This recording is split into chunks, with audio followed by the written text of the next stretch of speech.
In the heart of Seattle, where the Puget Sound's waves whispered secrets to the evergreen cliffs, a grand Victorian mansion stood proudly in the affluent enclave of Capitol Hill. Its ivy-clad walls and towering windows gleamed under the soft gray light of a Pacific Northwest morning, a silent testament to the wealth and solitude of its owner, Alexander Whitmore. Inside, the air was thick with tension, as sharp as the autumn breeze that swept through the city's streets. Alexander, a white American man in his mid-30s, stood in the spacious living room, his broad shoulders rigid and his blue eyes flashing with barely restrained frustration. His tailored suit, impeccably pressed, seemed at odds with the storm brewing in his expression. Before him stood his 8-year-old daughter, Leah, her chestnut curls framing a face streaked with tears. Her petite frame trembled, a faint bruise blooming on her slender arm, a mark from a scuffle at school that had ignited this morning's confrontation. "Leah, you cannot keep getting into fights."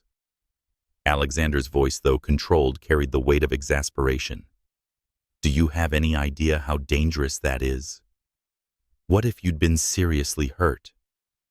Leah's lips quivered, her hazel eyes mirror images of her father's brimming with defiance and hurt. "They were bullying Sarah, Daddy. I couldn't just stand there." Her voice cracked a fragile plea beneath her stubborn resolve. From the doorway, Kara Johnson watched the scene unfold, her heart twisting. A black American woman in her late 20s, Kara was more than the family's housekeeper. She was the quiet glue holding this fractured household together. Her warm brown eyes, sharp with intuition, took in every detail. Leah's small hands clenched into fists, the faint tremor in Alexander's jaw, and the unspoken pain that hung between them like a fog over Elliott Bay. Her braided hair was neatly pulled back, and her simple navy dress contrasted with the room's opulence. Yet her presence was a steady anchor in the storm. "Mr. Whitmore," Kara said softly, stepping forward, her voice soothing against the discord. "Leah's just trying to stand up for what's right. Let's talk this through calmly." Her words were gentle but firm, a delicate balance of respect and resolve she'd perfected in her 6 months working for the Whitmores. Alexander's gaze snapped to her, his eyes narrowing. "This isn't your place, Kara," he said. His tone clipped, though a flicker of something guilt perhaps crossed his face. "She's my daughter. I know what's best for her." Kara's heart stung at the dismissal, but she held her ground, her expression unwavering. "I understand, sir, but she's hurting. Sometimes a soft word goes further than a lecture." She knelt beside Leah, her hand resting lightly on the girl's shoulder. "Hey, sweetheart, why don't you tell me what happened at school? I'm all ears." Leah's sobs softened under Kara's touch, and she leaned into the warmth of the woman who had become her confidant. "They were picking on Sarah because she's new," Leah whispered, her voice muffled against Kara's shoulder. "They pushed her and I pushed back. I didn't mean to get in trouble." Kara's eyes softened, her fingers brushing a stray curl from Leah's face. "You've got a brave heart, Leah, but let's find a way to protect your friends without getting hurt. Okay?" She glanced up at Alexander, who stood frozen, his expression a mix of frustration and reluctant admiration. For a moment, their eyes met, and Kara felt a spark unbidden, unexpected, that made her breath catch. Alexander turned away, running a hand through his sandy blonde hair. "Fine," he muttered. "Make sure she's okay. I have a meeting downtown."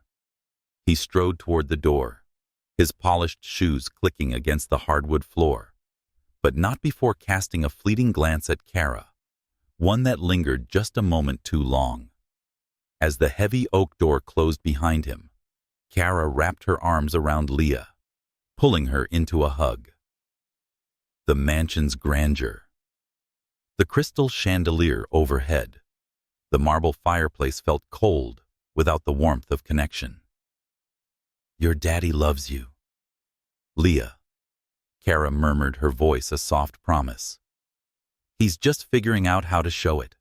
Let's get you cleaned up, and I'll make your favorite blueberry pancakes. Deal. Leah nodded a small smile, breaking through her tears. With extra whipped cream. Always. Kara replied, her smile radiant, a beacon in the dim light of the morning. The days that followed were a delicate dance of routine and unspoken tensions. Kara rose before dawn, her footsteps quiet, as she prepared Leah's breakfast in the mansion's state-of-the-art kitchen.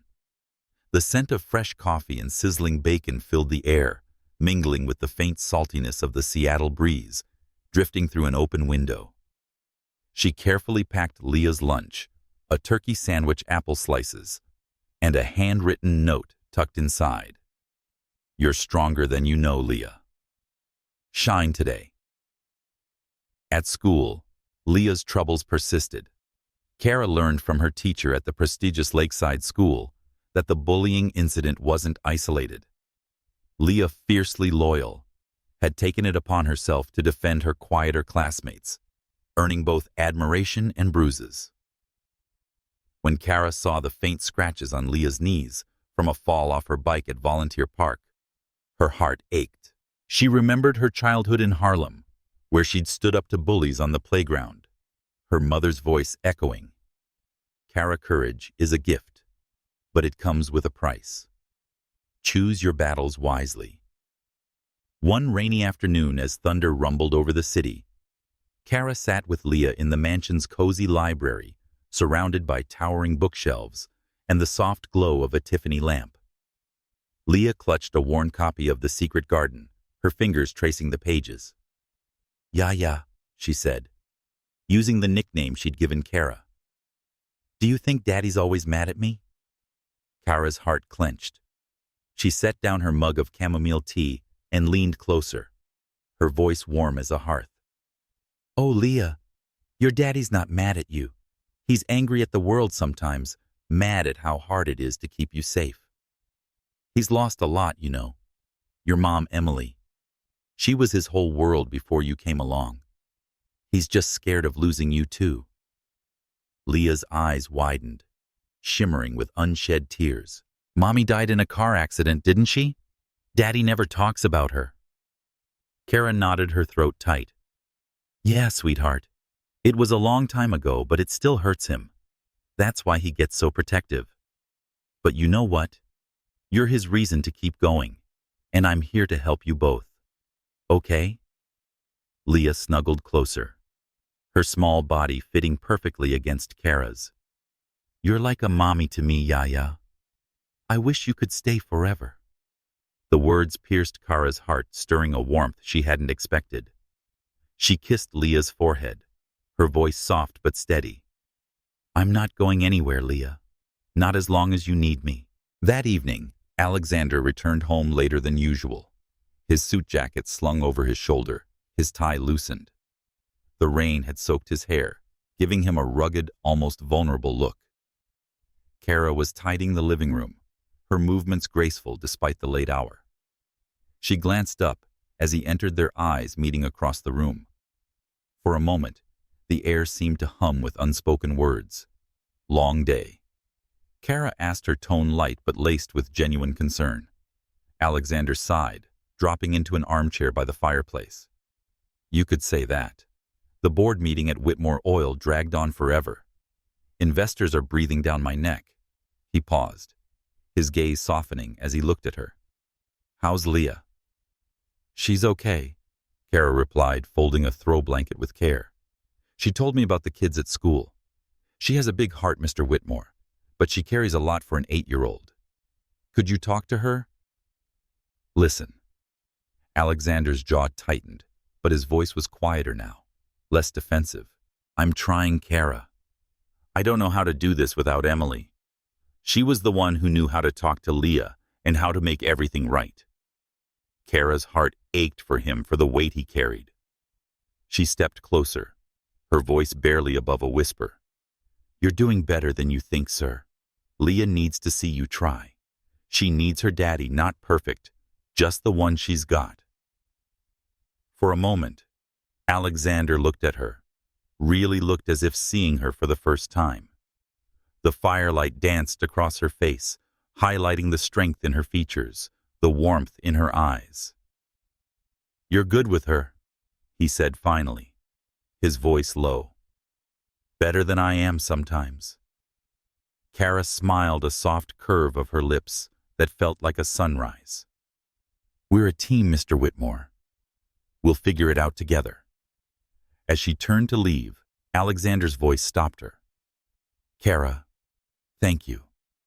The words were simple, but they carried a weight that lingered in the air long after she'd gone. The next morning, Seattle woke to a rare burst of sunlight, the kind that made the city's emerald hills glow.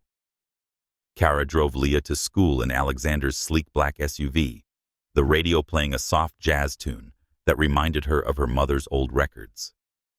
Leah chattered excitedly about a new art project, her earlier sadness replaced by a child's resilience. Kara listened, her heart swelling with affection for the girl who had become so much more than her charge. At the mansion, Kara busied herself with chores, but her thoughts drifted to Alexander. His gruff exterior, his fleeting moments of vulnerability, they intrigued her, despite her best efforts to stay professional. She was polishing the silver in the dining room when the doorbell rang and a sharp chime echoed through the house. Standing on the doorstep was Ryan Whitmore, Alexander's younger brother. Unlike Alexander's polished demeanor, Rye had a carefree air, and his dark jeans and leather jacket contrasted with the mansion's elegance. His green eyes sparkled with mischief as he grinned at Kara. "Well, if it isn't the famous Kara Johnson," he said, his voice warm and teasing. "I heard you're the one keeping this place from falling apart." Kara laughed, brushing a braid behind her ear. "I do what I can, Mr. Ryan. What brings you here?" "Just Rye, please," he said, stepping inside. "I'm in town for an art show in Fremont and checking on my big brother and favorite niece." "Where's Leah?" "At school," Kara replied, leading him to the kitchen. "But she'll be thrilled to see you." "Coffee?" Rye nodded, settling onto a bar stool. "You're a lifesaver, Kara. Alex doesn't deserve you." His tone was playful, but his eyes' sincerity warmed Kara's cheeks. As they chatted, Rye's easy charm drew her in, starkly contrasting Alexander's intensity. He told her about his latest project, a mural for a community center in Fremont, and invited her and Leah to the unveiling. "It's at the Fremont Foundry this weekend," he said. "You should come. Bring Leah. It'll be fun." Kara hesitated, her loyalty to Alexander tugging at her. She said, "I'll see if we can make it," her smile polite but guarded. When Alexander returned home that evening, he found Kara and Leah laughing as they tossed a frisbee in the backyard. The sight of Leah's joy softened his expression, but when Kara mentioned Rye's invitation, his mood darkened. "Ryan's constantly stirring things up," he muttered, his voice tight. "You don't need to go running off with him." Kara raised an eyebrow, her tone gentle but firm. "It's for Leah, Mr. Whitmore. She could use a day out, and Rye's her uncle." "What's the harm?" Alexander didn't answer, but the way his eyes lingered on her, sharp searching, told her more than words could. As he turned away, Kara felt a flutter in her chest, a dangerous spark threatening to ignite something she wasn't ready to name. The weekend arrived, and Kara took Leah to the Fremont Foundry, where Rye's mural, a vibrant explosion of color depicting Seattle's skyline, was unveiled to a cheering crowd. Leah's eyes sparkled as she clung to Kara's hand, her excitement infectious. Rye was in his element, charming the guests and pulling Kara into a playful dance when a local band struck up a tune. But when Alexander arrived unexpectedly, his presence was like a storm cloud over the sunny afternoon. He watched from the sidelines, his arms crossed, his gaze fixed on Kara and Rye.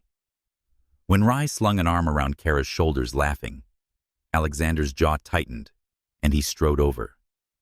"Kara, we need to get Leah home," he said curtly. "It's getting late." Leah pouted, but Kara nodded, sensing the tension. "Sure, Mr. Whitmore. Let's go."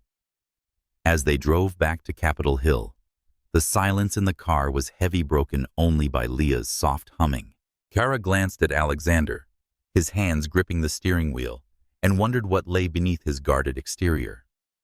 She didn't know it yet, but that spark she'd felt was growing a flame that would soon challenge everything she thought she knew about love, family, and belonging. The Seattle rain returned with a vengeance, cloaking Capitol Hill in a silver veil. As Kara stood in the mansion's kitchen, her hands kneading dough for a batch of cornbread. The rhythm of her movements was meditative, a quiet rebellion against the storm outside, and the one brewing within her heart. In the weeks since the Fremont Foundry event, Alexander's demeanor had grown colder. His words clipped, his glances fleeting, yet heavy with something unspoken. Kara felt it like a tide pulling her under a current of tension she couldn't name, but couldn't ignore. Leah sat at the kitchen island, her sketchbook open to a drawing of a garden bursting with flowers. Her small fingers gripped a colored pencil, her brow furrowed in concentration. Yeah, she said, her voice soft but piercing. Do you think Mommy would have liked my drawings? Kara's hands stilled, her heart catching at the mention of Emily Whitmore. She wiped her flour-dusted hands on her apron and sat beside Leah, her gaze warm and steady. Oh, Leah, I bet your mommy would have loved them. From what your daddy's told me, she was an artist at heart, always painting, always dreaming in color just like you. Leah's eyes, so like her father's, shimmered with a mix of pride and longing. Daddy doesn't talk about her much. It makes him sad. Kara nodded, her throat tight with empathy. Sometimes even the good memories hurt when you love someone so much. But you know what? Your mommy's still with you in your heart and art. And I'm here to help you keep her close. Okay? Leah leaned into Kara, her small arms wrapping around her waist. You're the best, Yaya. I wish you were my real mommy. The words were a soft arrow to Kara's heart, piercing yet warm. She hugged Leah tightly, her voice a whisper of promise. I'm here for you, sweetheart, always. Now let's finish that cornbread for dinner. Your daddy's gonna love it. As Leah giggled and reached for the mixing bowl, the front door opened, and Alexander stepped inside, his coat damp from the rain. His presence filled the room, commanding yet weary, like a lighthouse battered by the sea. He paused at the sight of Kara and Leah, their laughter contrasting with the storm in his heart. Kara, he said, his voice low. Can we talk? Kara nodded, her pulse quickening. She sent Leah to set the table and followed Alexander to the study, a room lined with leather-bound books and a mahogany desk that spoke of his success at Whitmore Oil. The air was heavy with the scent of old paper and rain-soaked wool. What's on your mind, Mr. Whitmore? Kara asked, her tone careful but warm, like sunlight breaking through clouds. Alexander stood by the window, his back to her, his silhouette framed against the gray Seattle skyline. He said, "You're good with Leah," but his voice was rough with emotion. Better than I've been since Emily. He trailed off, his fingers tightening on the window ledge. But I need to know where you stand. You're not just the housekeeper, Kara. You're something else. And it isn't very clear. Kara's breath caught, her heart racing at the vulnerability in his words. She stepped closer, her voice soft but steady. I'm here for Leah, Mr. Whitmore, because she needs someone. And maybe you do too. I'm not trying to replace anyone, but I care about you both more than I expected. Alexander turned, his blue eyes locking onto hers, searching for something he couldn't name. You don't know what you're getting into, he said, his voice barely above a whisper. This life, my life, it isn't very easy. The company, the expectations, my mother. It's not fair to drag you into it. Kara's lips curved into a gentle smile, her eyes unwavering. Life's never been fair, Mr. Whitmore. I grew up in Harlem, raised by a single mom who worked double shifts as a nurse. I've fought for everything I have. If I can handle that, I can handle this. But you have to let me in." The world seemed to pause momentarily, the rain outside a soft symphony to their unspoken connection. Alexander stepped toward her, his hand hovering as if to touch her. But he stopped himself, his jaw tightening. "I'll try," he said finally, his voice raw for Leah. Kara nodded, her heart swelling with hope and fear. "That's all I ask." The days that followed were a delicate balance of routine and revelation. Kara threw herself into her work, her hands busy with chores, but her mind replaying Alexander's words. She saw the cracks in his armor. His eyes softened when Leah laughed, and his shoulders slumped after long days at the office. She noticed the small gestures he lingered in the kitchen as she cooked and thanked her with a quiet sincerity that felt like a gift. One Saturday, Kara took Leah to Volunteer Park, where the autumn leaves painted the ground in shades of crimson and gold. They sat on a bench near the conservatory, sharing a thermos of hot cocoa, as Leah sketched the glass dome. "Yaya," Leah said, her voice thoughtful. "Do you think Daddy will ever be happy again? Like he was with Mommy?" Kara's heart ached, but she kept her tone light, her words carefully chosen. "Your daddy's got a lot of love in him, Leah. It's just buried under all that worry. But you and me, we're gonna help him find it again. Deal." Leah grinned, her eyes sparkling like the sun on the Puget Sound. "Deal." When they returned to the mansion, they found Alexander raking leaves into a pile in the backyard. His sleeves were rolled up, his hair slightly mussed, and for a moment, he looked less like a CEO and more like a man trying to reclaim a piece of himself. Leah ran to him giggling as she dove into the leaf pile, and Alexander's laughter, a rare, rich sound, filled the air.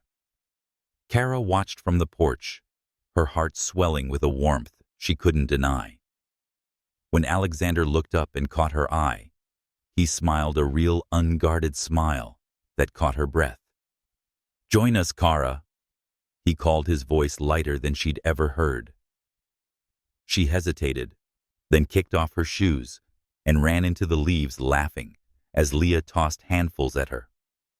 For a moment, they were just a family, unburdened by grief or expectation, lost in the simple joy of a Seattle autumn. But the peace was short-lived. The following week, Alexander's mother, Wilma Whitmore, arrived unannounced from her estate in Bellevue, her silver hair swept into an elegant chignon, her designer coat a stark contrast to Kara's simple sweater. Wilma's presence was like a cold front, her sharp blue eyes taking in Kara with suspicion and disdain. "Alexander," Wilma said, her voice crisp as she sat in the living room. "I've heard troubling things. Leah's been getting into fights at school, and you're letting the help handle it." Her gaze flicked to Kara, who stood quietly by the door, her hands clasped tightly. Alexander's jaw tightened, but his tone was measured. "Kara's not just the help mother. She's been there for Leah in ways I haven't. She's family." Wilma's lips thinned, her voice dripping with condescension. "Family? She's your housekeeper, Alexander, a black woman from Harlem, no less. Do you really think she belongs in our world?" Kara's heart pounded, but she stepped forward, her voice steady despite the sting of Wilma's words. "With all due respect, Mrs. Whitmore, I'm here for Leah and Mr. Whitmore. My background doesn't change that. I care about them, and I'm not here to take anything that isn't mine." Wilma's eyes narrowed, but Leah burst into the room before she could respond, her face flushed with anger. "Don't talk about Yaya like that, Grandma. She's better than anyone." She ran to Kara, wrapping her arms around her waist, her tears soaking into Kara's sweater. Alexander stood, his voice low but firm. "That's enough, Mother. Kara stays, and you'll treat her with respect in my house." Wilma rose, her expression unreadable. She said, "We'll see about that," her heels clicking as she left. The door closed with a finality that echoed in Kara's chest, but Leah's small hand in hers was a reminder of why she stayed. That night, as the rain battered the mansion's windows, Kara sat in her small room off the kitchen, a worn journal in her lap. She wrote about her mother, the Harlem stoop, where they'd shared dreams under the stars, and the strength it took to leave that world for Seattle. She wrote about Leah, whose laughter was a melody she never tired of, and about Alexander, whose guarded heart both frustrated and fascinated her. A soft knock interrupted her thoughts. Alexander stood in the doorway, his silhouette framed by the dim hallway light. "Can I come in?" he asked, his voice quieter than usual. Kara nodded, closing her journal. "Of course, Mr. Whitmore." He stepped inside, his eyes taking in the modest room.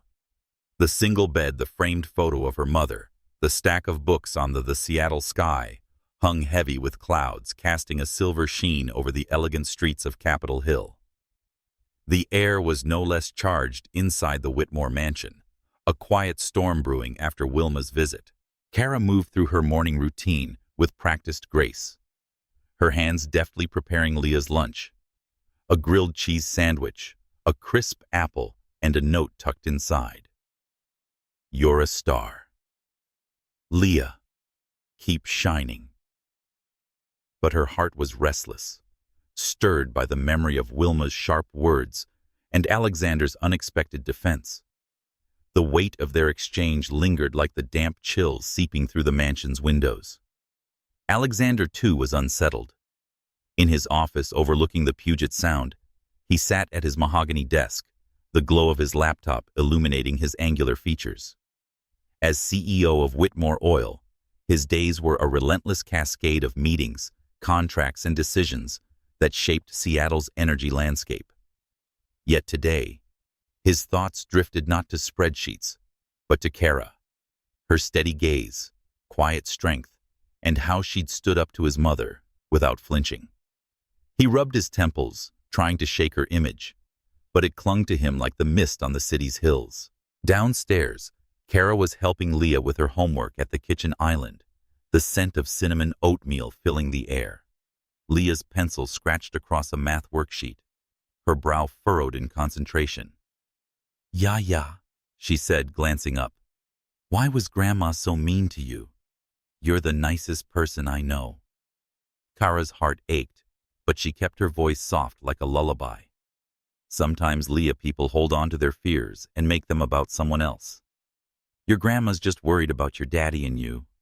She doesn't know me yet, but we'll show her who I am, won't we?" Leah nodded, her hazel eyes bright with trust. "Yeah, you're like my superhero Yaya. You make everything better." Kara smiled, brushing a curl from Leah's face. "And you're mine, sweetheart. Now let's tackle those fractions before your daddy gets home." But Alexander's return was earlier than expected. The front door opened with a gust of rain-soaked air, and he stepped inside, his coat dripping onto the hardwood floor. His blue eyes found Kara's, and for a moment the world seemed to pause, the only sound the soft patter of rain against the windows. "Kara," he said, his voice rough with something unspoken. "I need to speak with you. Alone." Kara's pulse quickened, but she nodded, sending Leah to her room with a promise of hot cocoa later. She followed Alexander to the living room, where a fire crackled in the marble fireplace, casting golden shadows. He stood by the mantel, his hands clasped behind his back, his posture rigid yet vulnerable. "I owe you an apology," he began, his voice low, almost drowned by the rain outside. "For what my mother said. Thank you for letting her speak to you that way. You didn't deserve it." Kara's breath caught, surprised by the sincerity in his tone. She stepped closer, her brown eyes searching his. "Mr. Whitmore, I appreciate that, but I can handle a few sharp words. I've faced worse in my life. What matters is Leah and you." Alexander's gaze softened, a flicker of something raw passing through his eyes. "You keep saying that, Kara. that you're here for Leah. But you're doing more than that. You're changing things. For her. For me. He paused, his voice dropping to a whisper. And I don't know what to do with that. Kara's heart pounded the air between them, charged with an intensity that made her dizzy.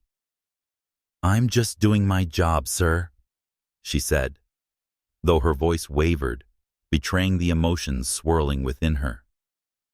But I won't lie. I care about you both. More than I should, maybe. Alexander took a step toward her, his eyes never leaving hers. Don't call me Sir, Kara. Not when you're standing here holding my family together.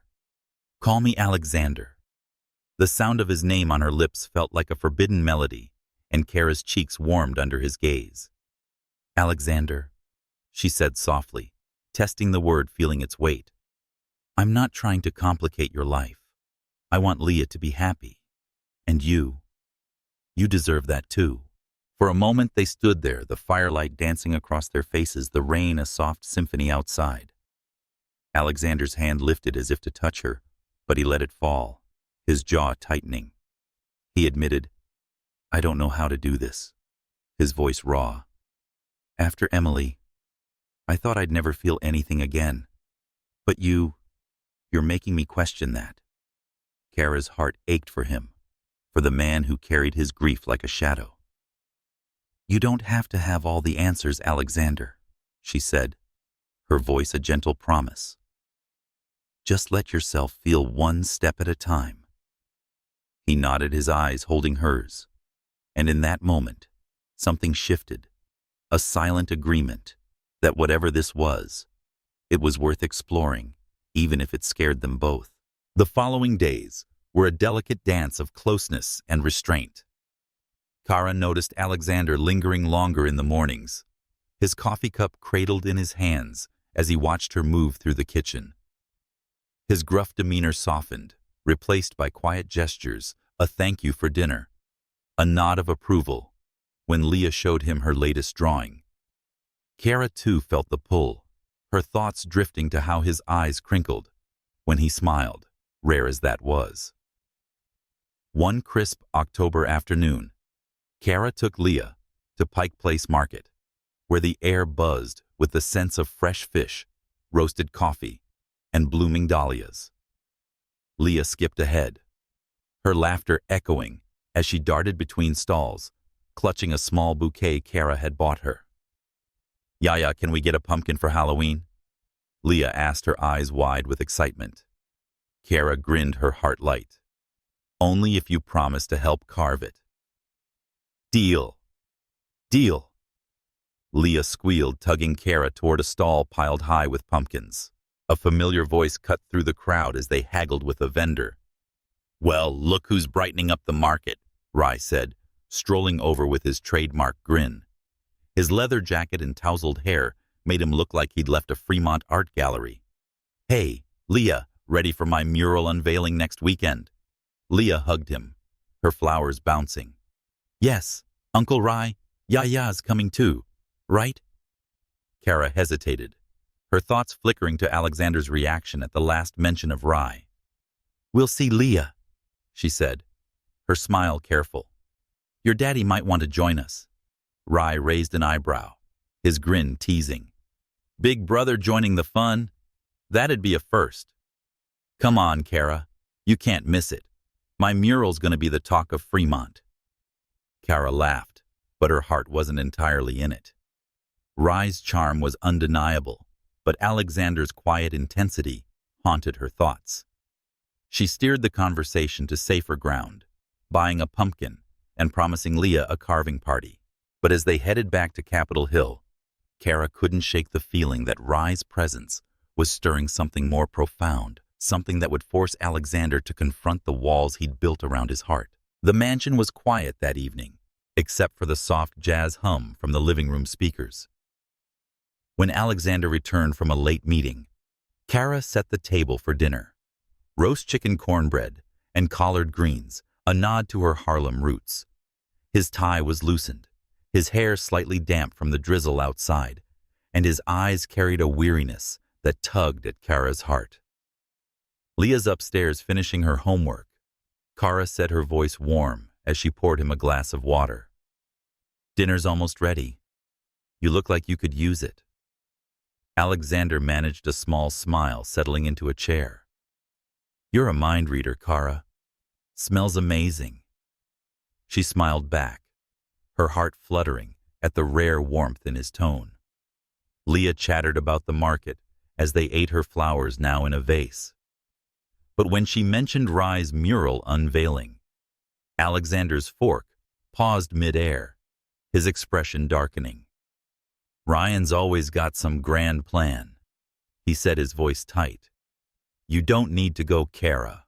Leah's got enough going on with school." Kara's brow furrowed, her voice gentle but firm. "It's for Leah Alexander. She loves her uncle, and it's just an art show. What's wrong with a bit of fun?" Alexander set his fork down, his eyes meeting hers. "Nothing's wrong with fun. But Ryan, he's reckless. He doesn't think about consequences. I don't want Leah or you caught up in that." Kara's heart skipped a beat at the implication in his words. "I can take care of myself, Alexander," she said softly. "And Leah, you don't have to protect us from everything." For a moment, silence hung between them, heavy with unspoken truths. Leah, sensing the tension, slipped from her chair and hugged Kara. "I want Yaya to come, Daddy." "Please." Alexander sighed, his gaze softening as he looked at his daughter. "Fine," he said, his voice quieter now. "But I'm coming too." Kara's eyes widened, a spark of hope igniting in her chest. As she cleared the table, she felt Alexander's gaze on her, steady and searching, and she wondered what it would mean for them to step into this new, uncharted territory together. The mural unveiling at the Fremont Foundry was a vibrant affair, with local artists and hipsters crowding the industrial space, their voices mingling with the strum of a live band. Rye's mural, a breathtaking depiction of Seattle's skyline interwoven with Native American motifs, drew gasps and applause. Leah clung to Kara's hand, her eyes wide with awe, while Alexander stood nearby, his arms crossed, but his expression softer than Kara expected. Rye, ever the charmer, pulled Kara into a conversation about his inspiration, his hand resting lightly on her arm. "You've got to see the studio sometime, Kara," he said, his grin infectious. "I could use a muse like you." Kara laughed, brushing off the flirtation, but she felt Alexander's presence shift beside her, his body tensing. When Rye suggested a group photo with Leah, Alexander stepped forward, his voice calm but edged with steel. "We're heading out soon, Ryan. Leah's got school tomorrow." Rye raised an eyebrow, his grin unfazed. "Relax, big brother. Just having fun. Right." Kara. Kara met Alexander's gaze, her heart pounding at the intensity in his eyes. "It's a great event," Rye said, her voice diplomatic. "But Alexander's right. Leah needs her rest." As they left the foundry, the night air cool against their skin, Alexander's hand brushed against Kara's, a fleeting touch that sent a shiver through her. In the car, Leah fell asleep in the back seat, her head resting on Kara's shoulder. Alexander glanced at them through the rearview mirror, his voice low. "You're good with her, Kara. Better than I deserve." Kara's heart swelled, her voice a whisper. "You're doing your best, Alexander. That's enough." But as they drove through the neon-lit streets of Seattle, Kara knew it wasn't enough. Not for her, not for him. Something was stirring, a fragile spark that could either light their way or burn them both. The Seattle autumn deepened, painting Capitol Hill in hues of amber and crimson. The Whitmore mansion stood as a bastion of elegance, its windows glowing warmly against the early evening chill. Inside, Kara moved through her evening tasks with a quiet grace, her heart a tangled dance of hope and uncertainty. The memory of Alexander's fleeting touch at the Fremont foundry lingered a silent question that haunted her dreams. She was no stranger to challenges. Her life in Harlem had taught her resilience, but this pull toward a man whose world was so different from hers was a territory she hadn't dared to chart. Leah was in the living room, sprawled on the rug with her sketchbook, her pencils scattered like fallen leaves. She drew a scene from the murals unveiling her rendition of Rye's artwork, vibrant with childlike wonder. "Yaya," she said, glancing up, "do you think Uncle Rye likes you? He's always smiling when you're around." Kara's laugh was soft, tinged with unease. She knelt beside Leah, her fingers brushing the girl's curls. "Your uncle's just friendly sweetheart. He likes making people laugh. But you know who I'm here for. You." She tapped Leah's nose, eliciting a giggle that warmed the room. But Leah's question echoed in Kara's mind as she prepared dinner, a hearty gumbo pot, rich with the flavors of her mother's recipes. Rye's charm was undeniable, his easy laughter contrasting Alexander's guarded intensity. Yet it was Alexander who filled her thoughts, his blue eyes a stormy sea she couldn't navigate, but couldn't look away from. She shook her head, focusing on the simmer of the pot, but her heart betrayed her with every beat. Alexander returned home as the sky darkened his briefcase, heavy with the weight of another long day at Whitmore Oil. He paused in the kitchen doorway, his gaze softening at the sight of Kara stirring the gumbo, her movements a quiet symphony of care. "Smells like home," he said, his voice low, almost tender. Kara turned her smile warm, but cautious. She replied with a bit of taste of Harlem, ladling a bowl for him. "Leah's in the living room working on her art. She's got your talent for focus, you know." Alexander's lips curved a rare smile that skipped Kara's heart. "He said she gets that from her mother." His voice tinged with nostalgia. "Emily could lose herself in a painting for hours. I'm not as good at it." Kara's eyes softened, her voice a gentle invitation. "You're better than you think, Alexander. Leah sees it even if you don't." He held her gaze, the air between them humming with unspoken possibility. But before he could respond, Leah bounded in her sketchbook, clutched to her chest. "Daddy, look! I drew Uncle Rye's mural." She thrust the drawing at him, her eyes bright with pride. Alexander studied the page, his expression softening. "This is amazing, Leah. You're going to give your uncle a run for his money." But as he returned the sketchbook, his eyes flicked to Kara, a shadow passing through them. Ryan's mural was quite the show. Kara nodded, sensing the undercurrent in his tone. "It was. Leah had a blast. You should have stayed longer." Alexander's jaw tightened, and he turned away, his voice clipped. "I had work to do. Someone's got to keep this family afloat." The words stung, but Kara held her ground, her voice steady. "You do a lot, Alexander. But Leah needs more than that. She needs you, really. You. And maybe you need someone too." He froze his back to her, and for a moment, the only sound was the soft bubble of the gumbo on the stove. When he turned, his eyes were a storm of conflict, grief, longing, fear.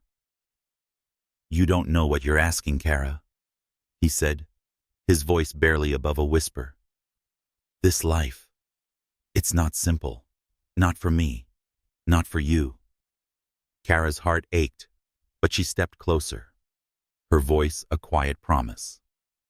"Nothing worth having is simple, Alexander. But I'm not afraid of complicated." He looked at her, then really looked, and the rawness in his gaze made her breath catch. But before he could speak, the doorbell rang, shattering the moment like glass. It was Rye, his arrival as bold as the neon lights of Fremont. He strode into the mansion, a canvas bag slung over his shoulder, his grin lighting up the room. "Kara, Leah, my favorite people," he called, tossing a small gift bag onto the kitchen island. Brought you something from the art market. Leah, it's a sketchbook made of handmade paper. And Kara, a little something for you. Kara opened the bag to find a delicate silver bracelet, its charm shaped like a crescent moon. Rye, this is beautiful, she said, her voice warm but guarded. You didn't have to. Rye winked, leaning against the counter. Had to. You're the heart of this place, Kara. Gotta keep you shining. Alexander, who had been watching from the doorway, stepped forward, his expression unreadable. Nice of you to drop by, Ryan, he said, his voice cool. But it's late. Leah's got school tomorrow. Rye's grin didn't falter, but his eyes flicked to his brother, sensing the tension. Chill, Alex. Just spreading some love. Try it sometime. Kara's heart sank, the air thick with the unspoken rivalry between the brothers. She glanced at Leah, who was watching with wide, worried eyes, and quickly intervened. Thanks for the gifts, Rye. We'll see you at the next art show. Rye nodded, his grin softening. You got it, Kara. Take care of my favorite niece. He ruffled Leah's hair and left, his laughter echoing as the door closed. Alexander turned to Kara, his voice low. He's always like this, charming, carefree, thinking he can swoop in and fix everything. But he doesn't know what it takes to keep this family together. Kara's eyes met his, her voice gentle but firm. Maybe he doesn't. But you do, Alexander. And so do I. We're doing this together whether you like it or not. For a moment he looked at her, his eyes searching hers, and she saw the flicker of something new, admiration perhaps, or the beginnings of trust. But he turned away, his voice gruff. Good night, Kara. The following week brought a shift in the mansion's rhythm. Alexander began spending more time at home, his presence a quiet counterpoint to Rye's flamboyant visits. He helped Leah with her homework, his patience surprising Kara, and joined them for dinner. His laughter a rare melody that warmed the room. Kara noticed how his eyes lingered on her, and his hand brushed hers when passing a dish. Each touch, a spark that set her heart ablaze. One evening, as the three of them sat on the mansion's balcony, overlooking the twinkling lights of Seattle, Leah fell asleep in Kara's lap, her sketchbook open to a drawing of the three of them holding hands. Alexander's voice broke the silence, soft and hesitant. You're different, Kara. You make this house feel alive again. Kara's heart swelled, her voice a whisper. It's not just me, Alexander. It's us together, you, me, Leah. We're building something here. He looked at her, his eyes reflecting the city lights, and for the first time she saw hope in them. A fragile, flickering hope that made her believe in possibilities she'd never dared to dream. But the peace was fragile, shattered by Wilma's return. She arrived unannounced on a rainy Saturday, her presence like a cold wind sweeping through the mansion. Kara was in the kitchen teaching Leah to make peach cobbler, when Wilma swept in, her eyes narrowing at the sight of Kara's flour-dusted hands and Leah's delighted laughter. Alexander, Wilma said, ignoring Kara. We need to talk.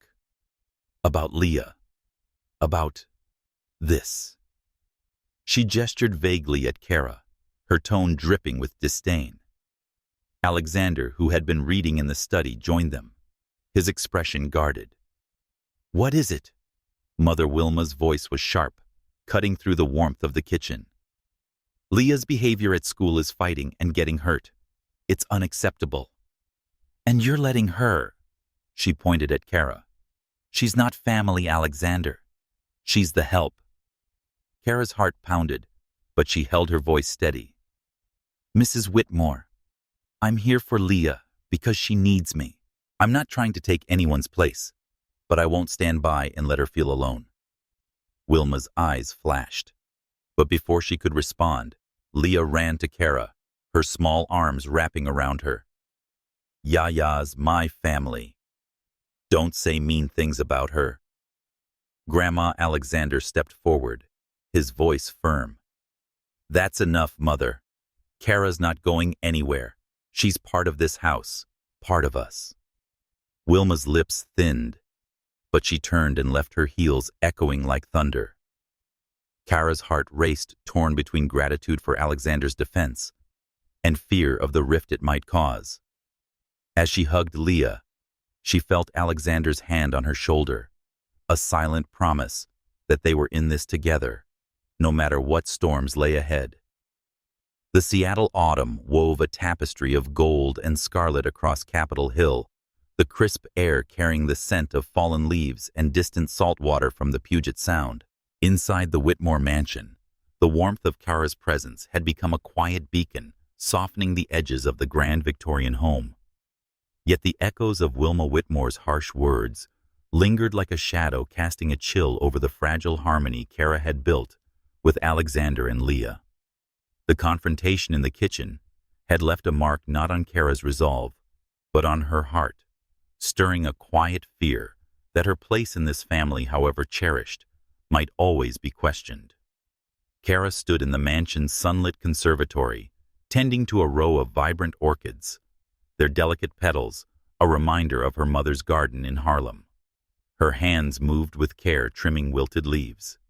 Still, her thoughts were elsewhere, on Alexander's fierce defense, Leah's unwavering trust, and the growing ache in her chest whenever Alexander's blue eyes met hers. She was no stranger to judgment. Growing up as a black girl in a world that often looked down on her had taught her to stand tall. But Wilma's disdain, rooted in class and race, cut deeper than expected, threatening the fragile bond she was weaving with this family. Leah burst into the conservatory, her school bag slung over one shoulder, her face alight with excitement. "Yaya," she called, holding up a crumpled flyer. "We're having a talent show at school next week. I want to dance, but I'm scared. Will you help me practice?" Kara's heart lifted, the weight of her thoughts easing at the sight of Leah's enthusiasm. She knelt beside the girl, her smile as warm as the sunlight streaming through the glass walls. "Of course, sweetheart.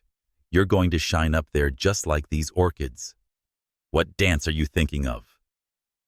Leah's eyes sparkled, her voice bubbling with ideas. "Something like Mommy used to do." "She loved ballet," Daddy said. "But I want it to be fun, like the street dancers we saw at Pike Place." Kara laughed, and the sound of a melody filled the room. "Ballet and street dance. That's my mix.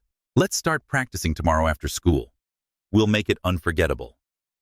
As Leah chattered about her costume ideas, Alexander appeared in the doorway, his suit jacket slung over his arm, his tie loosened after a long day at Whitmore Oil. His presence was like a quiet, steady, yet robust tide, and Kara felt her pulse quicken under his gaze. "What's all this about a talent show?" he asked, his voice carrying a rare lightness. Leah ran to him, thrusting the flyer into his hands. "Daddy, I'm gonna dance. Yaya's helping me." And you have to watch. Alexander's lips curved into a smile, his eyes softening as he looked at his daughter. "Wouldn't miss it, Leah." His gaze shifted to Kara, a flicker of gratitude in his expression. "You're good at this, Kara," making her light up like that. Kara's cheeks warmed, her voice soft but steady. "She makes it easy, Alexander. She's got your heart and her mom's spirit." For a moment, their eyes held the air between them, shimmering with unspoken possibilities. But the moment was shattered by the sharp ring of the doorbell, a sound that cut through the warmth like a winter gust. Wilma Whitmore stood on the doorstep, her silver hair impeccable, her designer coat a stark contrast to the autumn leaves scattered across the porch. Like Alexander's, her blue eyes were sharp with purpose, and Kara felt a knot tighten in her stomach as she opened the door. "Mrs. Whitmore," she said, her voice polite but guarded. "Please come in." Wilma's gaze swept over Kara, lingering on her simple sweater and jeans, a silent judgment in her scrutiny. She said, "I'm here to see my son and granddaughter," her tone crisp. "Not to socialize." Kara nodded, stepping aside, her heart heavy, but her resolve unbroken. She led Wilma to the living room, where Alexander and Leah were still discussing the talent show. Leah's face lit up at the sight of her grandmother, but Alexander's expression hardened, a storm brewing in his eyes. "Mother," he said, rising from the couch. "What brings you here? Again." Wilma's lips thinned, her voice measured but laced with disdain. "I'm concerned, Alexander, about Leah's behavior, her safety, and about the influence in this house." Her gaze flicked to Kara, who stood quietly by the doorway, her hands clasped tightly. Alexander's jaw tightened, but his voice was calm, a steel edge beneath the surface. "If you're talking about Kara, you can stop right there. She's been nothing but good for Leah, for this family. You don't get to come into my home and question that." Wilma's eyes narrowed, her voice dropping to a hiss. "She's your housekeeper, Alexander. A black woman from a place like Harlem. Do you really think she belongs in our world? In Leah's world, people will talk about you, about her. You're risking everything Emily built for this family." Kara's heart pounded, each word a dagger, but she stepped forward, her voice steady despite the storm within. "Mrs. Whitmore, I'm not here to take anything from anyone. I care about Leah, and I respect Alexander. My background doesn't change that. I've faced judgment my whole life, and I'm still standing. If you can't see past my skin or job, that's your loss, not mine." Watching with wide eyes, Leah ran to Kara, wrapping her arms around her waist. "Yaya's my family. Grandma, stop being mean." Her voice trembled, mixed with anger and tears, and Kara's heart broke at the sight. Alexander stepped between them, his voice low but fierce. "That's enough, Mother. Kara's not going anywhere, if you can't accept that you're the one who doesn't belong here." Wilma's face paled, her composure cracking for the first time. She turned and left without another word, the door closing with a quiet thud that echoed in the silence. Kara knelt beside Leah, brushing away her tears, her voice a soft promise. "It's okay, sweetheart. We're okay."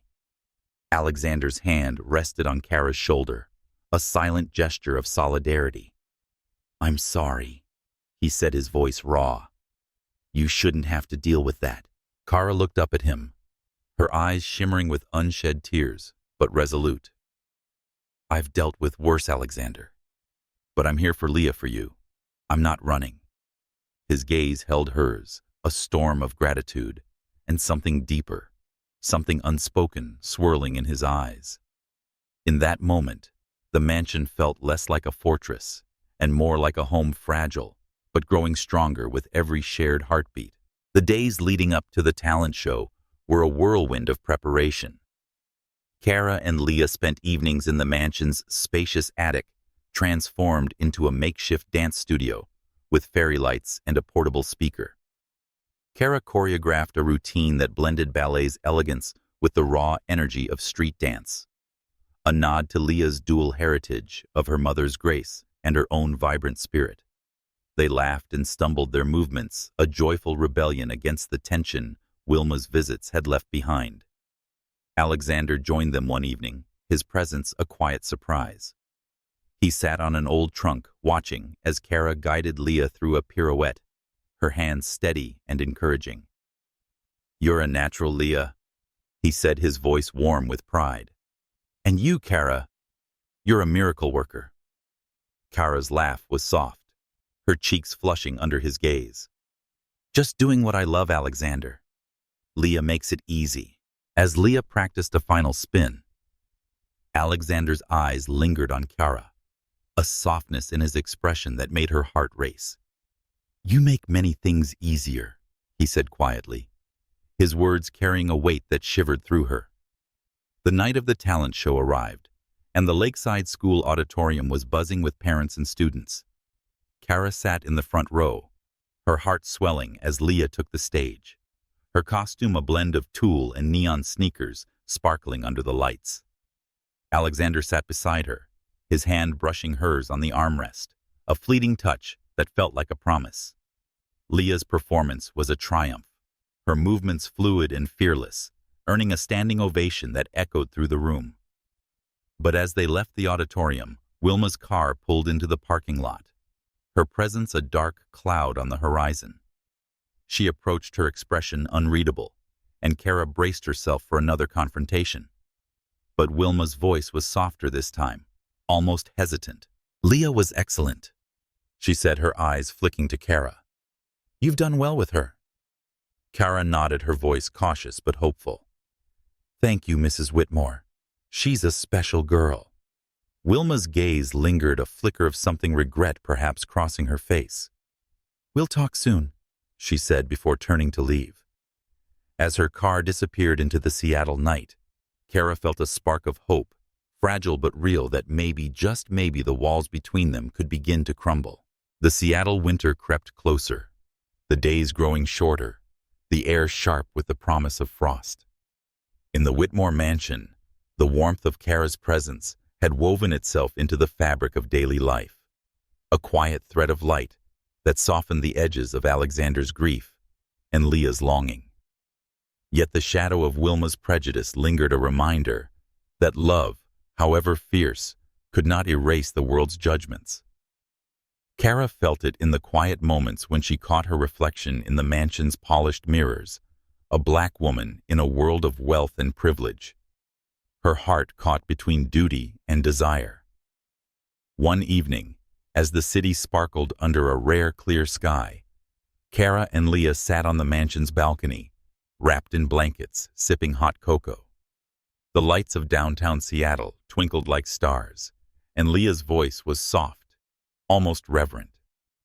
"Yaya, do you think Mommy's watching me from up there?" She pointed to the sky, her hazel eyes wide with wonder. Kara's heart clenched, her voice a gentle melody. "I do, Leah. Your Mommy's always with you in every step you dance, every picture you draw. She's proud of you, just like I am." She tucked a curl behind Leah's ear, her touch a silent vow to protect this girl's heart. Leah leaned into her, her voice barely a whisper. "I wish you could be my mommy for real, Yaya. Would that make Daddy happy?" Kara's breath caught the weight of Leah's words settling in her chest. She wanted to say yes, to promise a future where their fractured family could be whole, but the uncertainty of Alexander's feelings held her back. "Your daddy's finding his way, sweetheart," she said softly. "And I'm here no matter what." As Leah drifted to sleep, her head resting on Kara's shoulder, Alexander stepped onto the balcony, his presence like a warm tide washing over the cold night. He carried 2 mugs of coffee, offering one to Kara with a quiet smile. He said, "You're good at that," his voice low, almost reverent, making her feel safe. Kara took the mug, her fingers brushing his, a spark igniting in the touch. "She makes it easy," she replied, her eyes meeting his. "But it's you she needs, Alexander. You're her whole world."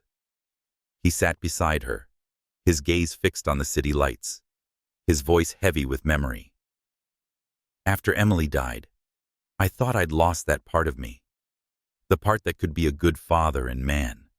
I buried myself in work thinking it would keep Leah safe. But you've shown me there's more to life than that." Kara's heart raced, her voice a whisper. "You've always had it in you, Alexander. You just needed someone to remind you." He turned to her, his blue eyes searching hers, raw and unguarded. "You're more than a reminder, Kara. You're everything I didn't know I needed." His hand reached for hers, his touch tentative but warm, and for a moment, the world faded, leaving only the 2 of them under the Seattle sky. "I'm scared," he admitted, his voice barely audible. "Afraid of what this means and what it could do to you, Leah. My mother. The world we live in. It's not kind to people who don't fit their mold." Kara's heart ached, but she squeezed his hand. her voice steady.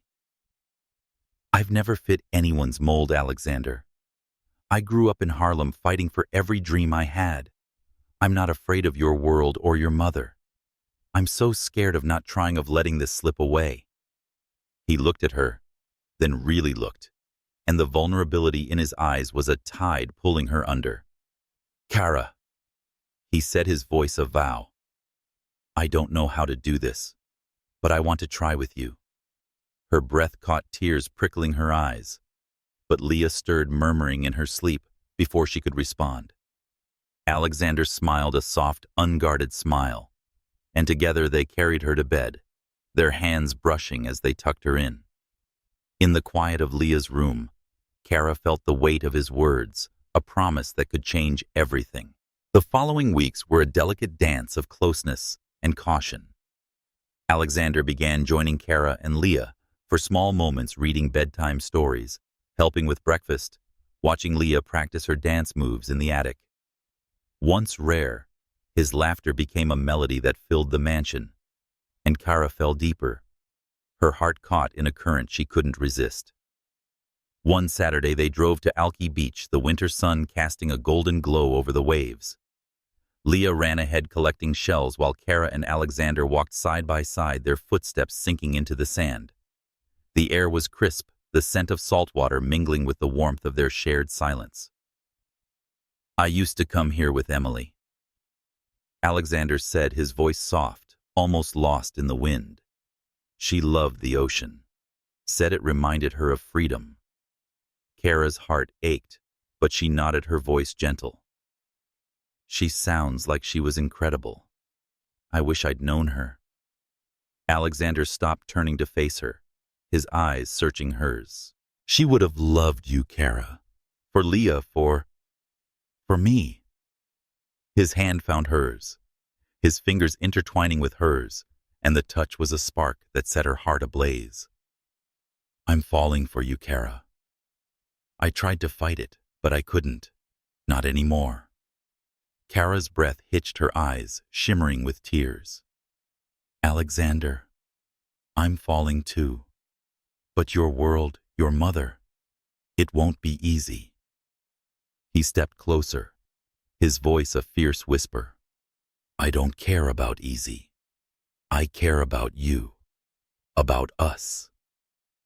Before she could respond, Leah ran back, her arms full of shells, breaking the moment, but not the connection. As they drove home, Kara's hand rested on Alexander's, a silent vow that they would face whatever came next together. But the world was not so easily swayed. At a charity gala at the Chihuly Garden and Glass hosted by Whitmore Oil, Kara accompanied Alexander and Leah, her simple black dress a quiet contrast to the glittering crowd. She felt the weight of curious glances, the whispers of Seattle's elite, their eyes lingering on her dark skin and modest demeanor. Alexander's hand on her back was a steady anchor, but Wilma's arrival cast a shadow over the evening. "Alexander, Wilma," said her voice smooth but sharp. "A word, please." They stepped aside, but Kara overheard, her heart sinking. "This is a mistake," Wilma hissed. "You're parading her around like she belongs here. Think of Leah, of your reputation." Alexander's voice was low, unyielding. "Kara belongs wherever I am, Mother. And Leah loves her. If you can't accept that, that's your problem, not mine." Wilma's eyes flashed, but she turned away silent, a storm waiting to break. As Kara rejoined them, Leah clung to her hand, her voice a whisper. "Don't let Grandma scare you, Yaya. You're perfect." Kara smiled, her heart swelling with love for this girl who had become her world.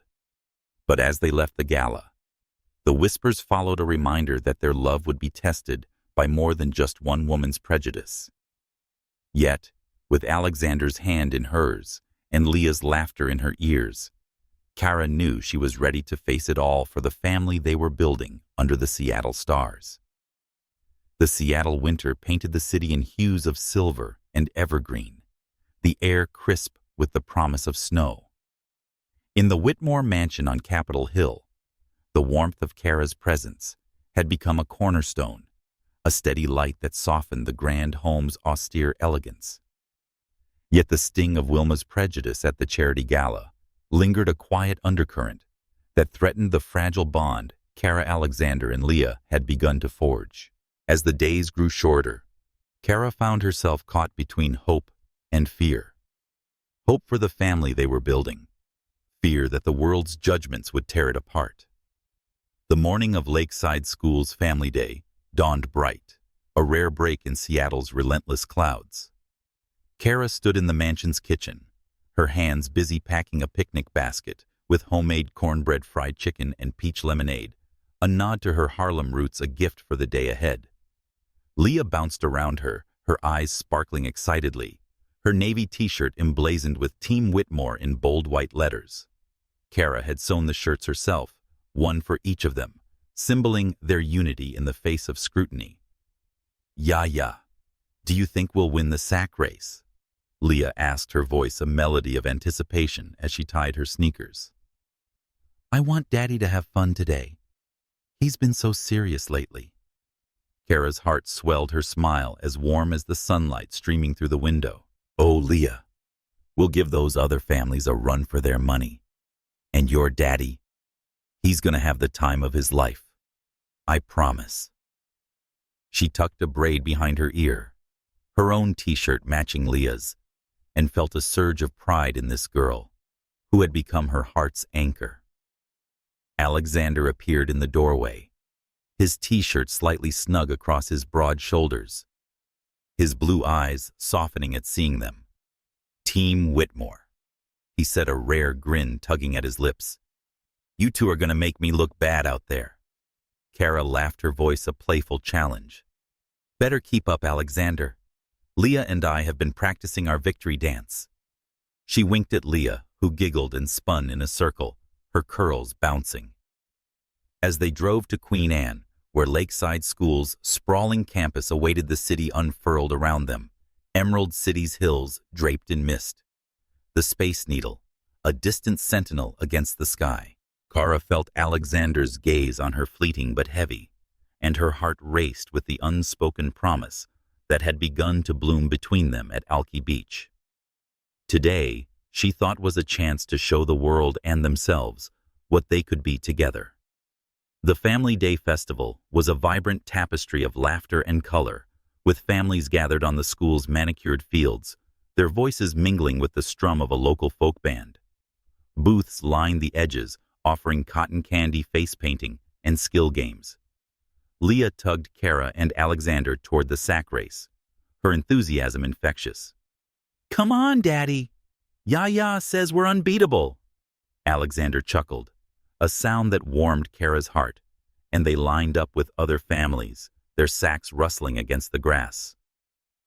As the whistle blew, they hopped forward, Alexander's long strides, awkward but determined, Kara's laughter ringing out as she steadied Leah.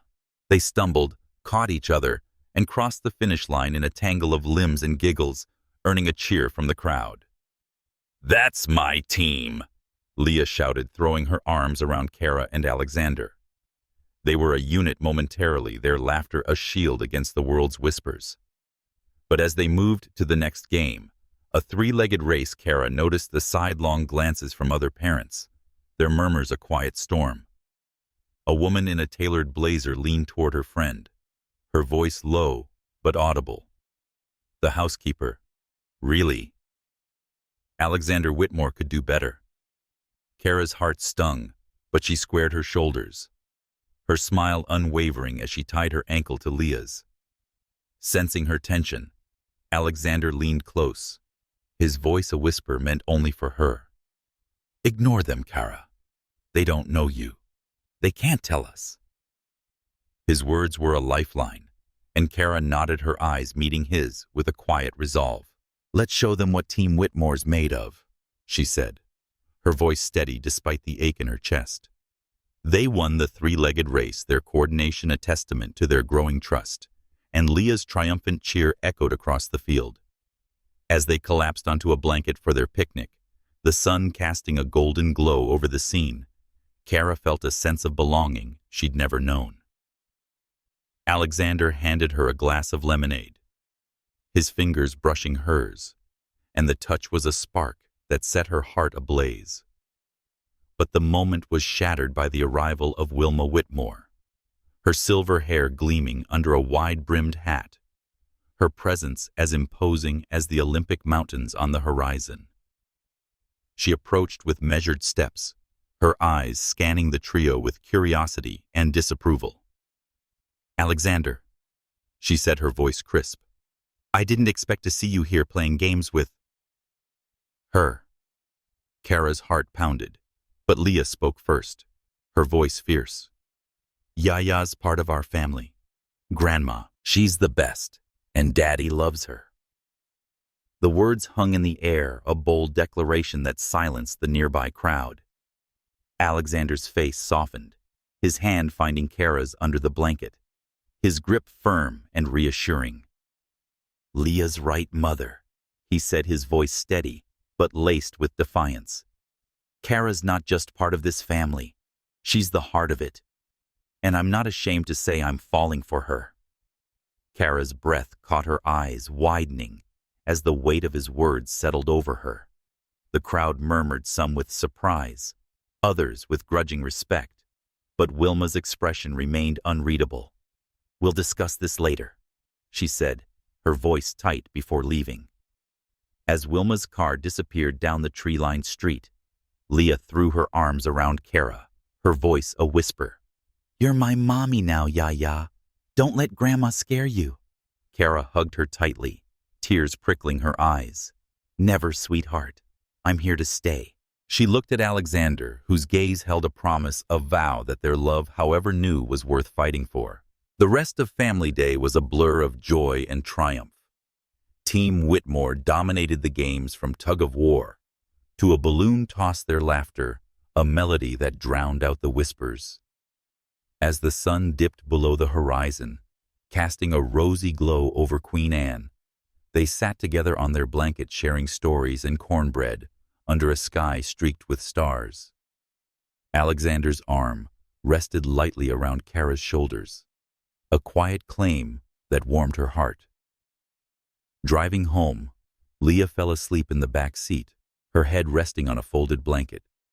Kara glanced at Alexander, his profile illuminated by the city lights, and felt a surge of courage. "She began what you said back there," her voice soft, "about falling for me. Did you mean it?" Alexander's eyes met hers, raw and unguarded. "Every word, Kara. I've been fighting it for months, but I can't anymore. You've changed everything, Leah, me, this house. I don't know what comes next, but I want it to be with you." Kara's heart soared, tears spilling down her cheeks. "I want that too, Alexander. But your mother, the world we live in, it won't be easy." He reached for her hand, his touch a vow. "Nothing worth having is. But we'll face it together. Team Whitmore, right?" She laughed through her tears, nodding. "Right." As they pulled into the mansion's driveway, the stars above shone brighter, a silent blessing on the family they were building, one brave step at a time. The Seattle winter settled over Capitol Hill like a soft blanket, the mansion's windows frosted with the season's breath. Inside, Kara's presence was a hearth warming the grand rooms with her laughter and care. The triumph of Family Day had solidified her place in Alexander and Leah's lives, but the shadow of Wilma's disapproval loomed, a quiet storm waiting to break. Kara felt it in the moments of stillness when she caught Alexander's gaze, heavy with unspoken promises, or when Leah called her mommy, a word that carried joy and weight. One morning, as snowflakes danced outside, Kara stood in the kitchen, her hands kneading dough for a batch of sweet potato biscuits, a recipe passed down from her mother. The scent of cinnamon and butter filled the air, a reminder of Harlem winters spent baking with love. Leah sat at the island sketching a family portrait herself. Alexander and Kara, their hands linked under a rainbow. "Yaya," she said, her voice thoughtful. "Do you think Grandma will ever like you? She makes me sad when she's mean." Kara's heart ached, but she smiled, her voice a gentle melody. "Sometimes people need time to see what's right in front of them. Your grandma loves you and your daddy, and that's what matters. We'll win her over one biscuit at a time." Leah giggled, her eyes sparkling. "Can we give her some? Maybe she'll smile then." Kara's laugh was warm, a beacon in the winter light. "That's the spirit, sweetheart. Let's make an extra batch for her." Alexander entered his suit, replaced by a sweater that made him look softer, more approachable. His blue eyes lit up at the sight of them, a smile tugging at his lips. "What's this about winning someone over with biscuits?" he asked, leaning against the counter. Kara handed him a warm biscuit, her fingers brushing his, a spark igniting in the touch. "Just planning a little diplomacy," she said, her voice playful but sincere. "Leah thinks we can charm your mother with my cooking." Alexander's smile faded slightly, his voice low. "My mother's stubborn, Kara. But you don't have to prove anything to her. You've already won us." His gaze held hers raw and unguarded, and Kara's heart raced with the weight of his words. Before she could respond, the phone rang, its sharp tone cutting through the warmth. Alexander answered, his expression darkening as he listened. "Mother," he said, his voice tight. "What's wrong?" Kara's stomach nodded, sensing the storm on the horizon. When Alexander hung up, he turned to her, his voice heavy. "She's coming over. She wants to talk about us, about Leah. I don't know what she's planning, but I'm not letting her hurt you again." Kara nodded, her resolve steeling. "We'll face her together, Alexander, for Leah." Wilma arrived as the snow began to fall in earnest, her coat dusted with flakes, her expression a mix of resolve and something softer, almost vulnerable. Kara met her at the door, her heart pounding, but her smile steady. "Mrs. Whitmore," she said, her voice warm but cautious. "Please come in. We've got coffee and biscuits fresh from the oven." Wilma's eyes flickered with surprise, but she nodded, stepping into the living room where Alexander and Leah waited. The fire crackled in the hearth, casting a golden glow over the scene, but the air was tense. Leah clung to Kara's hand, her small frame a silent plea for peace. "Alexander, Wilma," began, her voice measured. "I've been thinking about what happened on Family Day, about what you said. I owe you an apology, Kara." Her eyes met Kara's, a flicker of regret in their depths. "I was wrong to judge you. I was afraid of losing my son, my granddaughter, after losing Emily. But I see now how much you mean to them." Kara's breath caught her, heart wavering between disbelief and hope. "Thank you, Mrs. Whitmore," she said, her voice soft but steady.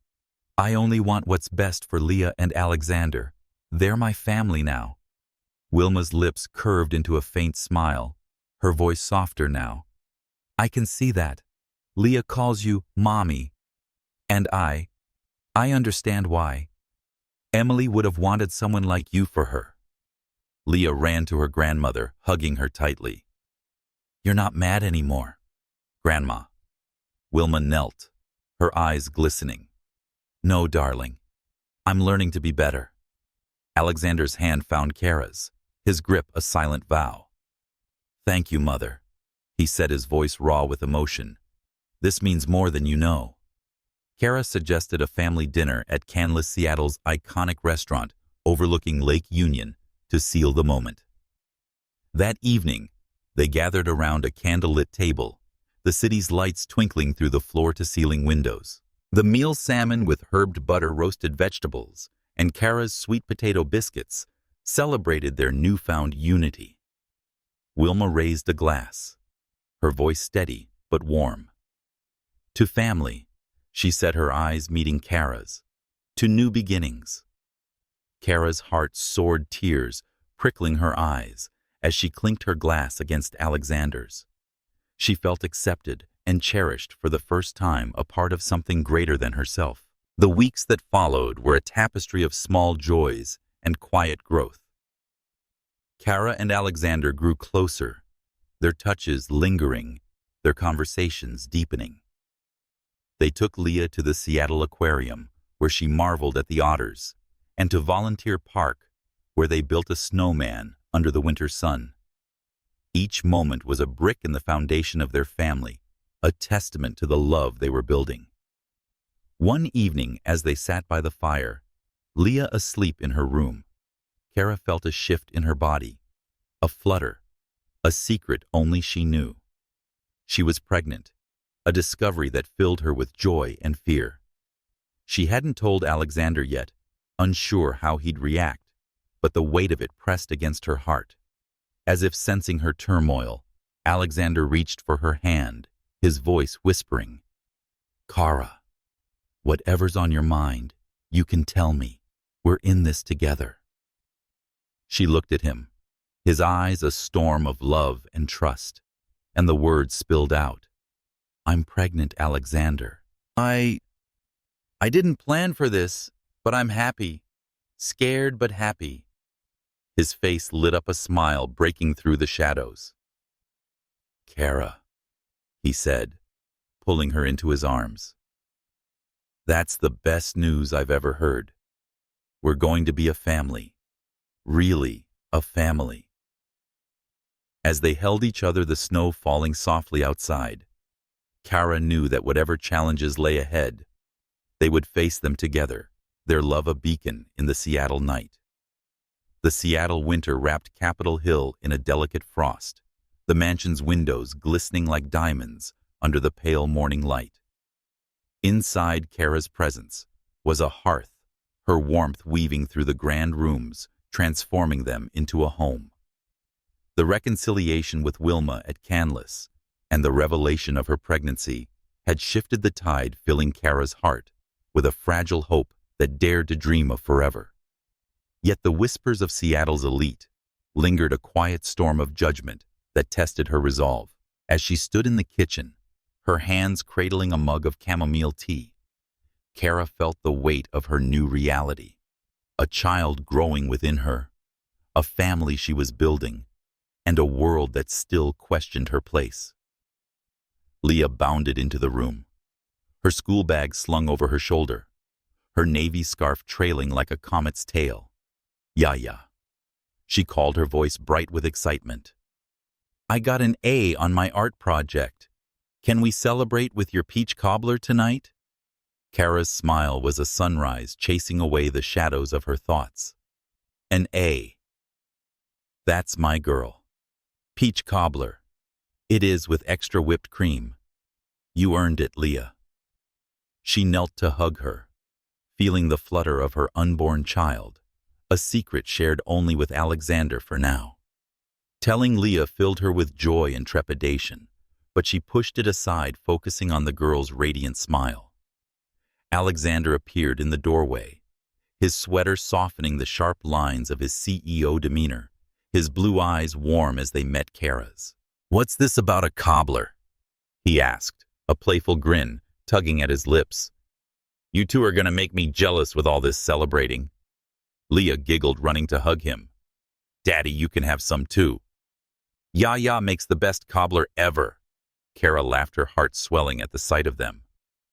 "There's plenty to go around, Alexander. Join us after work. It'll be a family affair." His gaze lingered on her, a silent promise in his eyes. "Wouldn't miss it," he said, his voice low, carrying a warmth that made Kara's cheeks flush.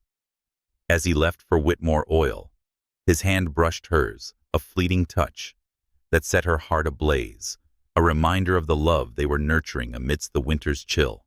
That afternoon, Kara drove to Ballard, a vibrant Seattle neighborhood, where she'd recently leased a small storefront for her dream, a bakery called Harlem Heart, a tribute to her mother's recipes and resilience.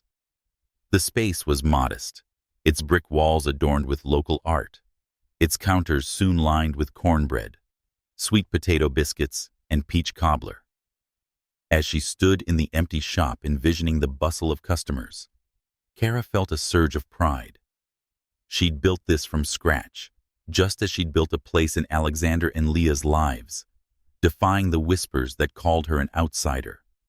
But the whispers followed her even here, as she met with a local supplier. A woman in a tailored coat approached her, smile polite, but edged with curiosity. "You're Alexander Whitmore's housekeeper, aren't you?" she asked, her voice dripping with condescension. "Quite a leap, opening a bakery." "People are talking about you and him." Kara's heart stung, but she squared her shoulders, her voice steady. "I'm Kara Johnson, and this is my bakery. What people say doesn't change who I am or what I'm building here. If you're curious, come by for a slice of cobbler when we open. It might change your mind." The woman's smile faltered, but she nodded, a flicker of respect in her eyes. As she left, Kara's hands trembled, but she felt a spark of triumph. She was no stranger to judgment. Harlem had taught her to rise above it, but each victory was a step toward claiming her place in this world. Back at the mansion, Kara and Leah baked the cobbler, their laughter filling the kitchen as flour dusted their aprons. Leah chattered about her art project, a watercolor of Puget Sound, and Kara listened, her heart full. But her voice faltered when Leah mentioned overhearing classmates gossip about Yaya and Daddy. "They said you're not supposed to be with Daddy because you're different," she said, her eyes wide with worry. "But I told them you're my family." Kara's heart clenched, but she knelt beside Leah, her voice a gentle vow. "Leah, sweetheart, people will always have something to say. But you know what matters. The love we have right here. You, me, your daddy. That's our truth, and no one can take it away." Leah hugged her tightly, her voice a whisper. "I don't want you to leave Yaya. Ever." Kara's eyes prickled with tears, but she smiled, brushing a curl from Leah's face. "I'm not going anywhere, Leah. I promise." That evening, Alexander returned home to the scent of warm cobbler and Leah's laughter. He paused in the doorway, his eyes softening at the sight of them, Kara wiping flour from Leah's cheek, their bond a quiet symphony of love. "Looks like I'm missing the party," he said, his voice warm, as he joined them at the table. They ate together, the cobbler sweet and comforting, a taste of Kara's heritage woven into their shared meal. Leah recounted her school day, her pride in her art project infectious, and Alexander listened, his laughter a rare melody that warmed Kara's heart. But when Leah mentioned the gossip, his smile faded, his hand tightening around his fork. "They said what?" he asked, his voice low, a storm brewing in his eyes. Kara reached for his hand, and her touch was a steady anchor.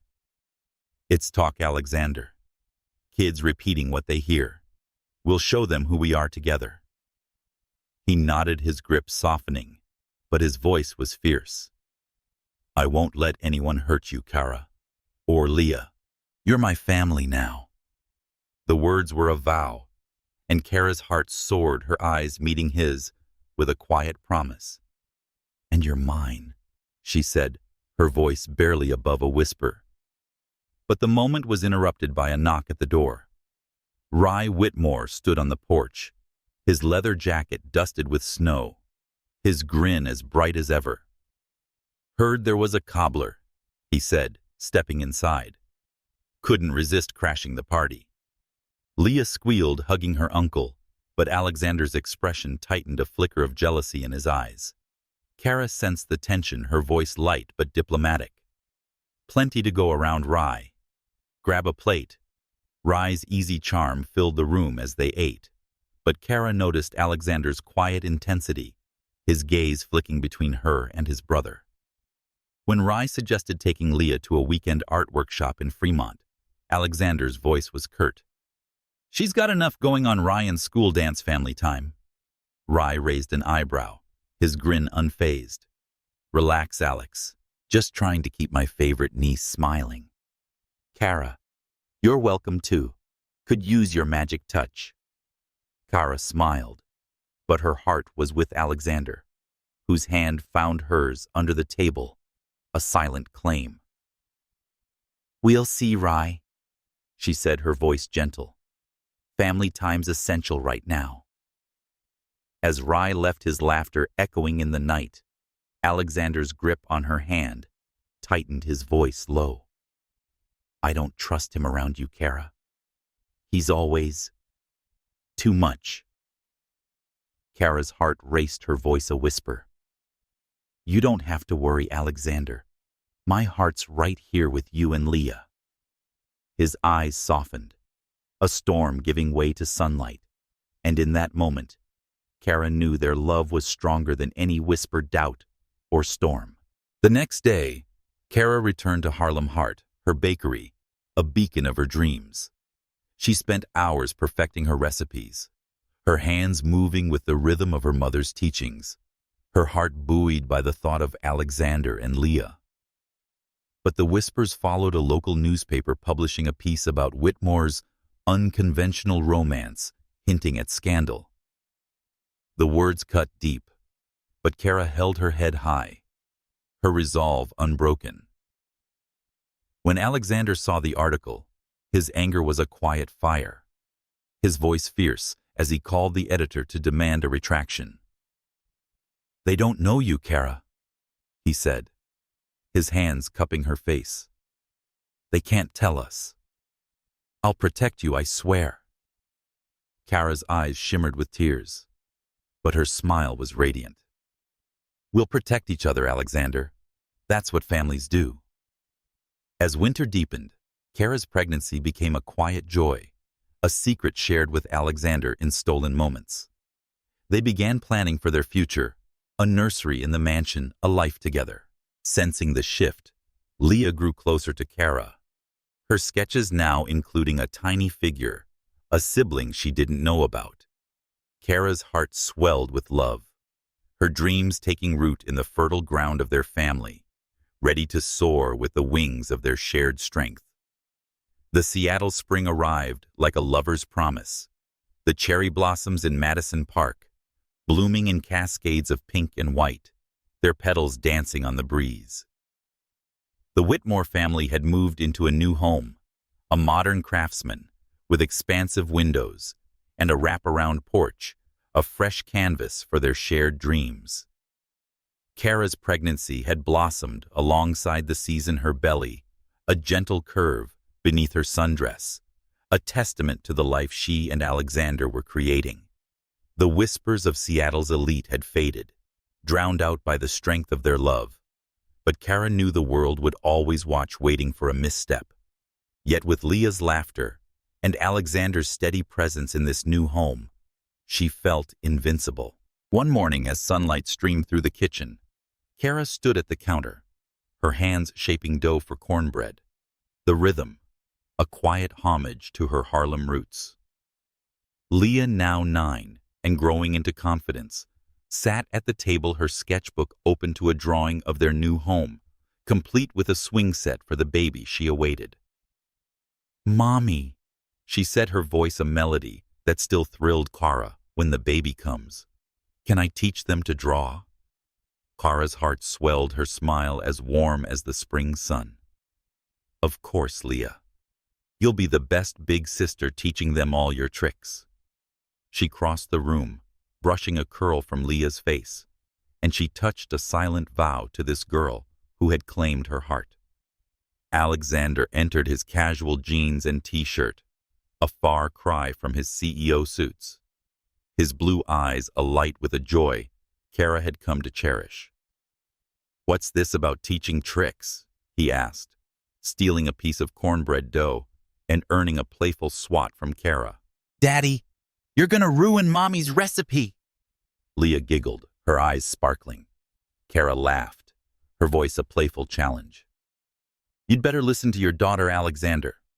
This cornbread's for our picnic at Gasworks Park. No sneaking bites until we're there." Alexander grinned, pulling her close, his hands resting gently on her belly. "Can't help it, Kara. Everything you make is irresistible.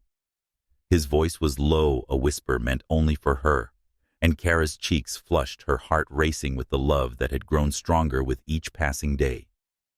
They drove to Gasworks Park, the city's industrial relic, transformed into a haven of green hills and sparkling views of Lake Union. The picnic celebrated their new beginning, their blankets spread under a blooming cherry tree, the air filled with Leah's laughter as she chased butterflies. Kara and Alexander sat together, their hands entwined, watching their daughter with a shared pride that felt like a miracle. "Leah's thriving," Alexander said, his voice soft with wonder. "And you've given us a home, Kara. I didn't think I'd ever feel this again." Kara's eyes shimmered, her voice a gentle vow. "You've given me one too, Alexander. This family, this life, it's more than I ever dreamed." He leaned in, his lips brushing hers in a tender and fierce kiss, a promise sealed under the Seattle sky. But as they packed up, a familiar figure approached Wilma Whitmore, her silver hair catching the sunlight, her expression softer than Kara had ever seen. Grandma Leah called, running to hug her. Wilma knelt, her arms wrapping around her granddaughter, her eyes glistening with a warmth that surprised Kara. "I didn't expect to see you here," Alexander said, his voice cautious but not unkind. Wilma rose, her gaze meeting Kara's with a quiet sincerity. "I wanted to see my family," she said, her voice steady, "and to bring something for the baby." She handed Kara a small quilt, its patches a tapestry of blues and greens, hand-stitched with care. "It was Emily's for Leah. I thought it should stay in the family." Kara's heart ached with gratitude, her fingers tracing the quilt's stitches. "Thank you, Mrs. Whitmore. This means the world." Wilma's smile was faint but genuine.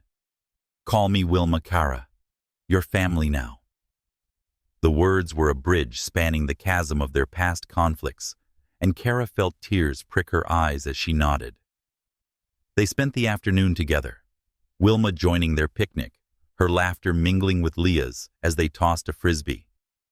For the first time, Kara felt accepted and cherished, a part of a legacy that stretched beyond her dreams. Months later, Kara gave birth to a son, Alan, and his tiny cries were a new melody in their home. The delivery room at Swedish Medical Center was filled with love, Alexander's hand in hers, Leah's eager face peering at her new brother. As Kara held Alan, his dark eyes a mirror of hers, she felt a completeness she'd never known, a family forged through trials and triumphs. They married in a quiet ceremony at Gasworks Park, the cherry blossoms replaced by summer roses, their petals scattered on the grass. Kara wore a simple ivory dress and a heart-shaped necklace from Alexander, gleaming at her throat, while Leah, their flower girl, danced down the aisle in a soft blue dress. Wilma stood proudly in the front row, her eyes glistening with tears, a testament to the journey they'd all traveled. Their new home in Madison Park became a haven of memories, Leah teaching Alan to clap Alexander, reading bedtime stories, Kara's laughter filling the kitchen as she baked. Harlem Heart flourished, its counters lined with customers seeking her cornbread and cobbler, its walls adorned with Leah's artwork. The bakery became a symbol of Kara's roots and wings, where her heritage met her dreams, drawing Seattleites from all walks of life. One evening, as they gathered on their porch to watch the 4th of July fireworks burst over the Space Needle, Kara leaned against Alexander, Allen asleep in her arms. Leah curled beside them. The sky blazed with color, each explosion celebrating their love family triumph over doubt and division. "I love you, Alexander," whispered his voice, a vow against the night. "You've given me everything, Kara." She smiled, her heart full. "And you've given me a home, Alexander. You, Leah Allen, this is my forever." As the fireworks faded, leaving stars in their wake, Kara knew their story was only beginning. a tapestry of love woven through the seasons, unbreakable and eternal. Dear readers, the story of Kara Alexander and Leah is a testament to the power of love to transcend barriers, race, class, and prejudice. Their journey reminds us that family is built on trust, resilience, and the courage to embrace what matters most. Share this story with someone who needs a spark of hope, who believes in the magic of new beginnings. Let's celebrate the strength of love that defies the odds, and may it inspire you to write your own story of triumph. Join us in spreading this message. Leave a comment, share your thoughts, or tell us how love has changed your life. Together, we can light up the world, one heart at a time.